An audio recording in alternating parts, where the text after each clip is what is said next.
Morning dears. बात करते हैं आज गोल्ड के पोजीशन की। पहले हम हमारी पिछली एनालाइज जो परसों की थी उसको देख लेते हैं। जब हमने गोल्ड को एनालाइज किया तो 2605-6 के पास मूव कर रहा था और यहाँ पर हमारी एनालाइज कुछ इस तरह थी कि ये पॉसिबल है कि नीचे की तरफ मूव करे। अगर नीचे ये 2600 को ब्रेक ना किया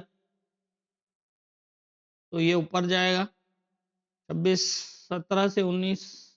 और अगर ये यहाँ से सीधा चला जाता है तो 26 17 से 19 वाला ही एरिया इम्पोर्टेंट होगा। अगर यहाँ से इसको रिजेक्शन लगती है तो ये नीचे दोबारा आएगा 2600 के आसपास। और अगर यहाँ से दोबारा बुलिश हुआ तो फिर 2628 वाला एरिया है 26। और उसके बाद जो है वो 2639 तक जा सकता है। यहाँ पर पोजीशन ये बनी कि यहाँ से थोड़ा सा नीचे आया और ये 2602 के आसपास आने के बाद दोबारा इसको प्रॉपर टेस्ट किया।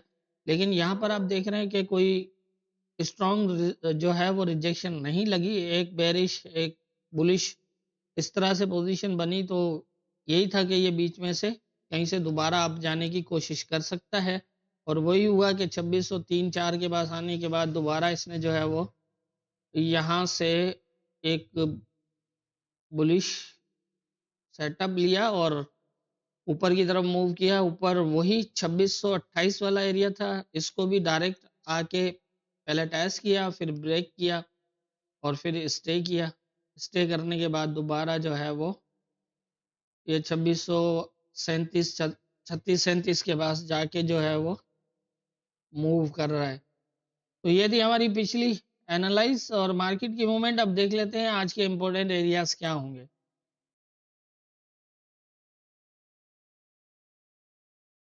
आज के इम्पोर्टेंट एरियाज की अगर हम बात करें तो इस टाइम कंडीशन ये है कि 39 से 43 एज ए रेजिस्टेंस और उससे अपसाइड जो है वो 51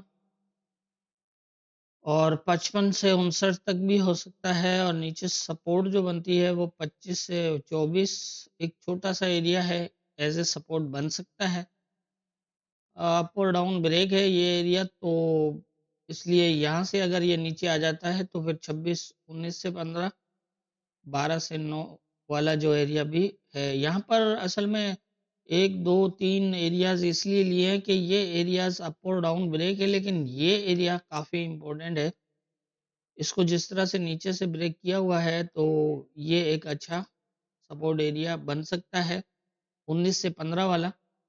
अब देखना ये है कि इस रेजिस्टेंस एरिया के साथ क्या होता है। यहाँ पर करंट पोजीशन यही है कि या तो ये थोड़ा सा नीचे आके और फिर ऊपर जाए या फिर यहाँ से ऊपर जाके अगर रिजेक्ट होता है तो फिर ये नीचे।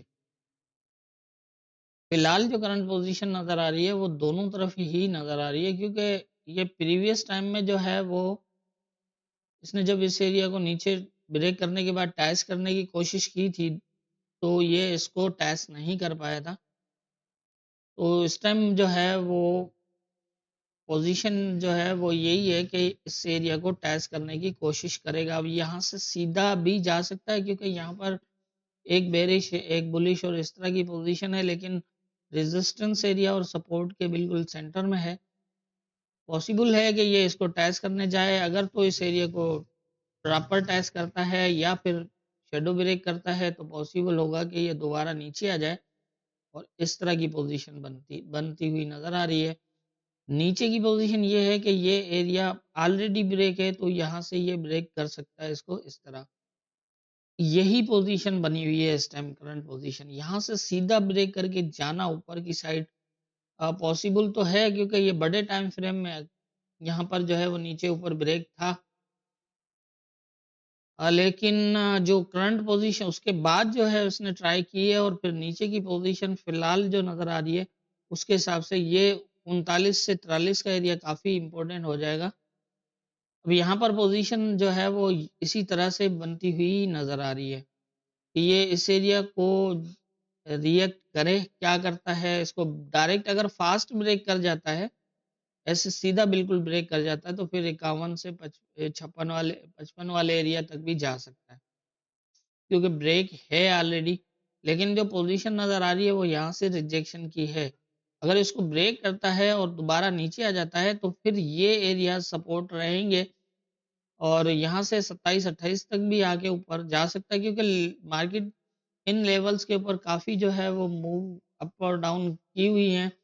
जैसा यहाँ पर था कि ये 2600 को प्रॉपर टेस्ट नहीं किया और एक बुलिश जो है वो राउंड लगा इसका, तो ये कि रेजिस्टेंस ब्रेक करने के बाद जो है वो सपोर्ट को प्रॉपर टेस्ट कर सकता है, ना भी करे तो हो सकता है 20-30 पिप्स अप से भी अपसाइड जा सकता है। लेकिन ये है कि ये एरिया ज़्यादा मतलब इतना स्ट्रॉन्ग नहीं है क्योंकि ये अप और डाउन ब्रेक है, लेकिन ये काफ़ी स्ट्रॉन्ग है 19 से 15 वाला। और अगर इसको फास्ट ब्रेक करता है तो फिर 12 से 9 जो है वो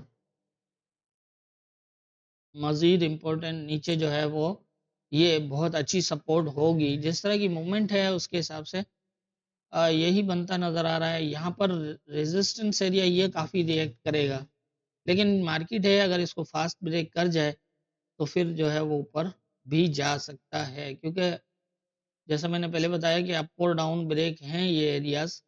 अब इससे ऊपर का एरिया अगर हम देखें तो भी ये ब्रेक यहाँ पर ब्रेक था, फिर बाद में जो है वो ये 51 को टेस्ट करके यहाँ से एक बड़ी सेलिंग हुई। तो इस तरह की पोजीशन जो है वो बनी हुई है। नीचे की भी इसी तरह से है और अपसाइड ये एरियाज़ बाइंग के लिए काफ़ी अ, फ़िलहाल जो है वो डेंजरस रहेंगे, लेकिन ये एरियाज़ बहुत अच्छी सपोर्ट है।